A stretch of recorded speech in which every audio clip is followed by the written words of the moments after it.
നമസ്കാരം and welcome back. എല്ലാവരും അടിപൊളിയായിട്ടിരിക്കുന്നു. Big Boss Malayalam season 7 promo update video ആണ്. ഒരു നട്ടപ്പാതിര പ്രൊമോ അപ്ഡേറ്റ് വീഡിയോ. കുറച്ച് ലേറ്റായി പോയി ഈ ഒരു വീഡിയോ ഷൂട്ട് ചെയ്യാൻ.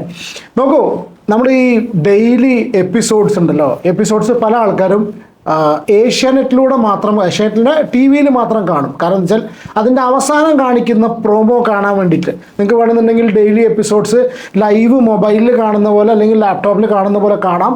പക്ഷേ ആ ഫൈനലി കാണിക്കുന്ന പ്രൊമോ എന്താ പറയുക, ഒരു എക്സ്ക്ലൂസീവായിട്ട് ആ ഒരു സമയത്ത് പെട്ടെന്ന് കാണാൻ കഴിയില്ല. കാരണം പിന്നീടാണ് ഏഷ്യാനെറ്റ് യൂട്യൂബ് ചാനലിൽ ഈ പ്രൊമോ അപ്ഡേറ്റ് ചെയ്യുക, രാത്രിക്കാണ് അപ്ഡേറ്റ് ചെയ്യുക കേട്ടോ. അപ്പോൾ എന്തായാലും ഇന്ന് നമ്മൾ റിയാക്ട് ചെയ്യാൻ പോകുന്നത് ഏറ്റവും പുതിയതായിട്ട് ഏഷ്യാനെറ്റിൽ വന്നിട്ടുള്ള പ്രൊമോ ആണ്.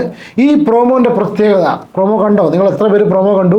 പ്രൊമോ കാണാത്തവർ പോയി കണ്ടിട്ട് വരൂ എന്ന് പറയാൻ ഒരു അവസ്ഥ ഇപ്പം ഇല്ല. കാരണം വെച്ചാൽ ഞാൻ ഇവിടെ റിയാക്ട് ചെയ്യാം.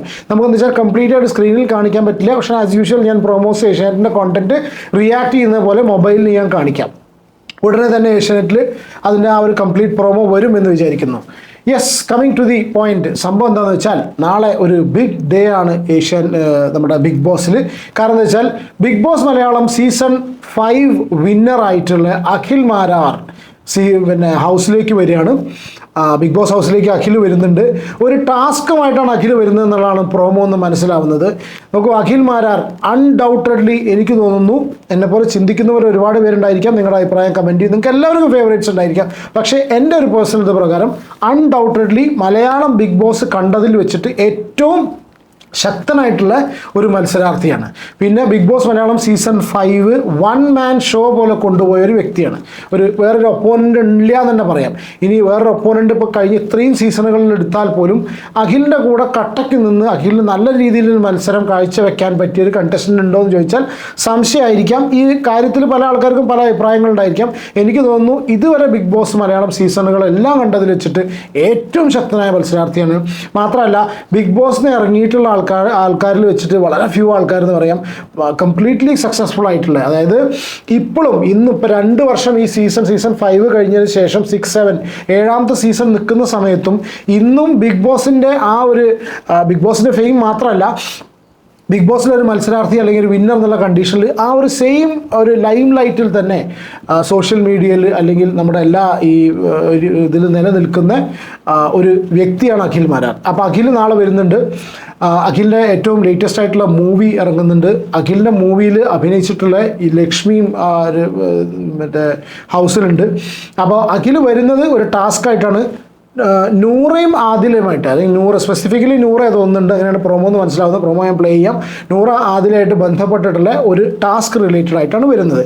നമുക്ക് ഞാൻ ആ പ്രൊമോ ആദ്യം ഇവിടെ ഒന്ന് പ്ലേ ചെയ്യാം കേട്ടോ. ഇങ്ങനെ സ്ക്രീനിലേ കാണിക്കുന്നുള്ളൂ, അല്ലാതെ കാണിക്കാൻ നമുക്ക് പറ്റില്ല.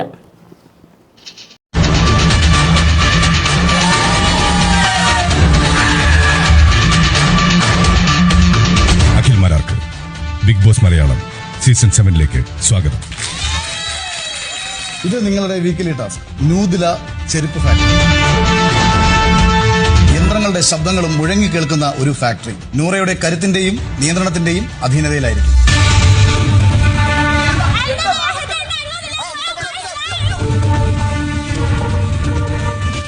അംഗീകരിക്കാതിരിക്കാം, അതൊക്കെ നൂറയുടെ ഇഷ്ടമാണ്. എന്നോട് എന്തെങ്കിലും വൃത്തിയിട്ട രീതിയിൽ നിൽക്കാൻ നോക്കിയാൽ ഞാൻ അവരെ ഫയർ ചെയ്യും, പറഞ്ഞിട്ടുണ്ട്.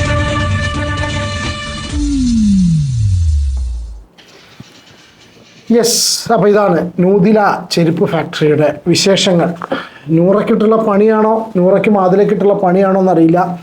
ഇന്നത്തെ എപ്പിസോഡിൽ എൻഡ് ചെയ്ത സമയത്ത് നൂറയുടെയും ആദിലയുടെയും ഒരു കോൺവെർസേഷൻ നിങ്ങൾ എത്ര പേര് കണ്ടു എന്നുള്ളത് അറിയില്ല.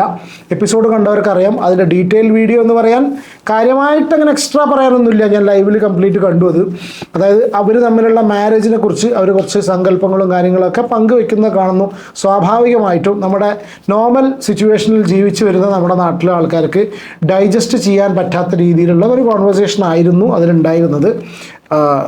മോശമായിട്ടൊന്നുമില്ല. പക്ഷെ എന്നാലും നമ്മൾ പറയില്ലേ, ഒരു സ്ത്രീക്ക് ഒരു പുരുഷന് സ്ത്രീ, അവർ തമ്മിൽ കല്യാണം കഴിക്കുന്നു എന്നുള്ള ആ ഒരു സങ്കല്പത്തിൽ നിന്ന് വിപരീതമായിട്ടാണല്ലോ അവരുടെ ലൈഫും. അപ്പോൾ ആ ഒരു രീതിയിലുള്ള ഒരു കോൺവെർസേഷനാണ്. അപ്പോൾ അധികമൊന്നും കാണിച്ചില്ല. അപ്പോൾ ഇങ്ങനെ ഒരു സംഭവമാണ്. കണ്ടല്ലോ, നിങ്ങൾ പ്രൊമോയിൽ കണ്ടല്ലോ. നാളെ അപ്പോൾ അഖിൽ വരുന്നുണ്ട്. അപ്പോൾ ഇതുപോലെ എനിക്ക് തോന്നുന്നു അഖിൽ മാരാർ മാത്രമല്ല റിയാസ് സലീം, അങ്ങനെ ഒരുപാട് പേരെ എക്സ്പെക്റ്റ് ചെയ്യുന്നുണ്ട് ഈ ഒരു സീസണിൽ. സീസൺ ഒന്ന് കളറാക്കി എടുക്കണം. വെറും ഒരു അനാവശ്യമായിട്ടുള്ള അടിപിടിയും വഴക്കും പരിപാടിയും അങ്ങനത്തെ സംഗതികളല്ലാതെ വേറൊന്നും ഇപ്രാവശ്യം സീസണിൽ അങ്ങനെ പറയത്തക്ക രീതിയിലുള്ള സംഭവം ഉണ്ടായിട്ടില്ല. നോക്കൂ, ഞാൻ ഇന്ന് എപ്പിസോഡിൻ്റെ റിവ്യൂ ചെയ്യാൻ എനിക്ക് പറ്റിയിട്ടില്ല. പക്ഷേ അപ്പോൾ ഒന്ന് രണ്ട് കാര്യങ്ങൾ ഈ എപ്പിസോഡ് റിലേറ്റഡ് ആയിട്ട് പറയാം. ഇന്ന് പെട്ടെന്ന് റീകോൾ ചെയ്തെടുക്കാൻ പറ്റുന്നത്, അല്ലെങ്കിൽ രാവിലെ എനിക്ക് വീഡിയോ ചെയ്യാൻ പറ്റാത്ത സിറ്റുവേഷൻ ആയിരുന്നു.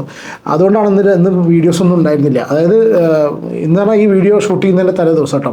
അതായത് അനീഷിൻ്റെ രാവിലെ തൊട്ടുള്ള കിച്ചണിലുള്ള അടിപിടി മുതൽ കിടക്കാൻ നേരത്തെ അനീഷിൻ്റെ അടി. അതായത് നോർമൽ കണ്ടീഷനിൽ ബിഗ് ബോസ് നേരം പുലരുന്ന സമയത്ത് അനീഷിൻ്റെ സുപ്രഭാതത്തിൽ നിന്ന് അടി തുടങ്ങിക്കഴിഞ്ഞാൽ രാത്രിയാണ് അവസാനിക്കുന്നത്, വേറുള്ളവർ അവസാനിപ്പിക്കുക.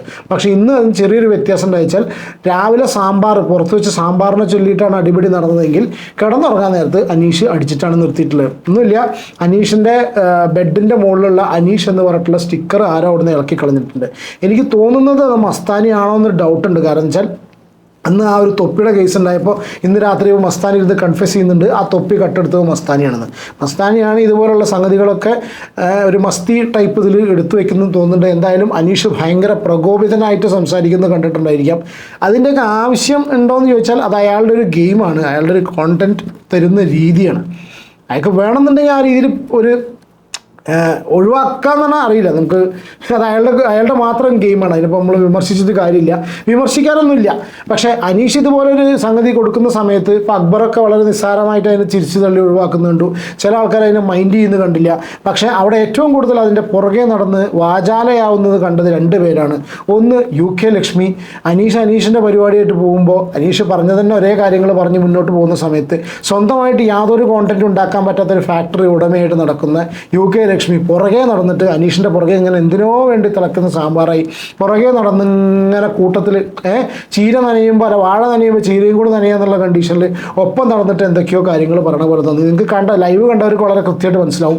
ഒരാവശ്യമില്ലായിരുന്നു. അനീഷ് എന്തെങ്കിലും കാര്യം പറഞ്ഞാൽ ആ വഴി പോവുമായിരുന്നു. പക്ഷേ എനിക്ക് അടിസ്ഥാനപരമായിട്ട് അവരെനിക്ക് വലിയൊരു താല്പര്യമില്ല as a Bigg Boss contestant. ഇന്ന് രാവിലെ തന്നെ നിങ്ങൾക്കറിയാം, ഇന്ന് രാവിലെ ആ പാട്ട് വെച്ച സമയത്ത് 36 കുളിച്ചൊരുങ്ങി പുറപ്പെട്ട ഒരു ഭാഗത്ത് ഇങ്ങനെ ഇരിക്കുന്നുണ്ട് വലിയ ആളായിട്ട്. പിന്നെ കിച്ചണിൽ ഇത്രയും വലിയ അടിപിടി നടക്കുന്ന സമയത്ത് അതിലേക്ക് അല്ലെങ്കിൽ വൃത്തിയുടെ കാര്യത്തിലും അങ്ങനത്തെ പ്രശ്നത്തിലൊക്കെ അനാവശ്യമായിട്ട് കയറി ഇടപെടുന്ന UK ലക്ഷ്മി ആ ഒരു പ്രശ്നത്തിൽ കയറി ഇടപെട്ടില്ല. കാരണം വെച്ചാൽ അവിടെ വെസൽ ടീമിൻ്റെ ക്യാപ്റ്റൻ മസ്താനി ആയതുകൊണ്ടായിരിക്കണം. എന്തായാലും അത് പോട്ടെ. അപ്പോൾ അങ്ങനെ ഒരു സംഗതി നടക്കുന്ന സമയത്ത് അവിടെ ഒരു ആവശ്യമില്ലാതെ കയറി അനീഷിൻ്റെ പുറകെ നടന്നിട്ട് അതൊന്നും പറഞ്ഞ് ഒഴിവാക്കി വിടുന്ന ഒരു UK ലക്ഷ്മിനെ ലൈവിൽ കണ്ടു. പിന്നെ ഈ ഒരു അനീഷിൻ്റെ ഈ ഒരു സ്റ്റിക്കർ പോയ പ്രശ്നത്തിൽ വലിയൊരു പ്രശ്നം ഉണ്ടാക്കിയ വ്യക്തി അനുമോളാണ്. അനുമോൾ പറഞ്ഞ ഡയലോഗ് എന്താ വെച്ചാൽ, ഇത്ര ചെറിയ പ്രശ്നങ്ങൾക്കൊക്കെ പ്രശ്നം ഉണ്ടാക്കണോ? ഇത്ര കാര്യങ്ങളോടൊക്കെ അറ്റാച്ച്മെൻറ്റ് ആവശ്യമുണ്ടോ? ഇങ്ങനെ സ്റ്റിക്കറിനോടൊക്കെ അറ്റാച്ച്മെൻറ്റ് ആവശ്യമുണ്ടോ? ആരാണ് ചോദിക്കുന്നത് അറിയാം? അവിടെ പ്ലാച്ചീനിയും കൊണ്ടുനടന്ന ആളാണ്. കഴിഞ്ഞ കുറച്ച് ദിവസം മുന്നേ വരെ പ്ലാച്ചീനെ ഒക്കത്തെടുത്തിട്ട് പ്ലാച്ചി എന്ന് പറഞ്ഞ് നടന്നിട്ടുള്ള വ്യക്തി ഇപ്പോൾ പ്ലാച്ചീനെ കാണാനില്ലല്ലോ. അതെന്തായാലും എല്ലാവർക്കും ഷെയർ ചെയ്യുന്ന സംഭവം ഉണ്ടായില്ലല്ലോ. പോട്ടെ, എന്തായാലും ആ ഒരു പ്ലാച്ചിനെയും കൊണ്ട് നടന്നിട്ടുള്ള ഇത്രയധികം ആ ഒരു ഡ്രാമ ഇറക്കിയിട്ടുള്ള അനുമോളാണ് അനീഷിനോട് ചോദിക്കുന്നത്, ഒരു സ്റ്റിക്കർ അല്ലേ നഷ്ടപ്പെട്ടുള്ളൂ? സ്റ്റിക്കർ നഷ്ടപ്പെട്ടതിൻ്റെ പേരിൽ സ്റ്റിക്കറിൻ്റെ പുറകെയൊക്കെ എന്തായാലും അറിയില്ല. ആരുടെയൊക്കെയോ ക്യൂടെക്സ് ഒക്കെ കൊണ്ടുപോയി ഇതാക്കിയിട്ട് അവിടെ അനീഷ് എന്നൊക്കെ എഴുതി പഠിപ്പിച്ചിട്ടുണ്ട്. എനിക്ക് എന്നും രാവിലെ അത് കണി കണ്ട് എണീക്കണം. അങ്ങനെയാണോ സിറ്റുവേഷൻ എന്നുള്ളത് അറിയില്ല. മൂപ്പർ നീക്കുന്നത് ഞാനും കണ്ടിട്ടില്ല. അത് കണ്ടവരാരെയും നിങ്ങളുണ്ടെങ്കിൽ നിങ്ങളുടെ അഭിപ്രായം ദയവേത് കമൻറ്റ് ചെയ്യുക. ഇനി നാളത്തെ ദിവസത്തിന് വേണ്ടി വെയിറ്റിംഗ് ആണ്. കാരണം എന്ന് വെച്ചാൽ അഖിൽ മാരാർ കയറുന്ന സമയത്ത് ഡെഫിനറ്റ്ലി അവിടെ കുറച്ച് കാര്യപ്പെട്ട ചർച്ചയും കാര്യങ്ങളും, ഞാൻ ഇപ്രാവശ്യം സീസണിലൊന്നും കാണാത്തൊരു സംഭവമാണ്, അഖിലിൻ്റെ സീസണിൽ കണ്ടിട്ടുള്ള സംഗതിയാണ്. കാര്യപ്പെട്ട വിഷയങ്ങളിലുള്ള ചർച്ചകൾ, അതായത് വെറുതെ അങ്ങോട്ടും ഇങ്ങോട്ടും തല്ലുപിടി കൂടിയിട്ട് എന്തൊക്കെയോ ശബ്ദങ്ങൾ കേൾക്കുന്ന സിറ്റുവേഷൻ അല്ലാതെ കാര്യപ്പെട്ട രീതിയിലുള്ള ഒരു ഡിബേറ്റോ സംഭവം കാണാൻ താല്പര്യമുണ്ട്. എന്താണ് എത്രത്തോളം അഖിൽ അതിനുള്ളിൽ ഉണ്ടാവും, ആരൊക്കെ ടാർഗറ്റ് ചെയ്തിട്ടാണോ വന്ന് അതിൻ്റെ ഡീറ്റെയിൽസും കാര്യങ്ങളൊന്നും അറിയില്ല. തോന്നുന്നു അദ്ദേഹത്തിൻ്റെ പുതിയ മൂവി ആയിട്ടുള്ള മറ്റേ മുള്ളംകൊല്ലി ഉണ്ടല്ലോ, മിഡ് നൈറ്റ് ഇൻ മുള്ളംകൊല്ലി, അതിൻ്റെ എന്തെങ്കിലും പ്രൊമോഷൻ റിലേറ്റഡ് ആയിരിക്കണം. കാരണം വെച്ചാൽ അതിൽ അഭിനയിച്ചിട്ടുള്ള ആ ഒരു നടി അതിൻ്റെ ഉള്ളിലുണ്ടല്ലോ. എന്തായാലും വെയിറ്റിംഗ് ഫോർ ടുമോറോസ് പ്രൊമോ കേട്ടോ. ഇത്തരത്തിലുള്ള വേറെ പ്രത്യേകിച്ചൊന്നുമില്ല. വീഡിയോ ഇഷ്ടപ്പെട്ടാണെങ്കിൽ ലൈക്ക് ചെയ്യുക. ചാനൽ സബ്സ്ക്രൈബ് ചെയ്യാതെ ആരെങ്കിലും വീഡിയോ കാണുന്നുണ്ടെങ്കിൽ സബ്സ്ക്രൈബ് ചെയ്യുക, സപ്പോർട്ട് ചെയ്യുക. അടുത്തൊരു വീഡിയോയിൽ കാണാം. Take care and God bless. By.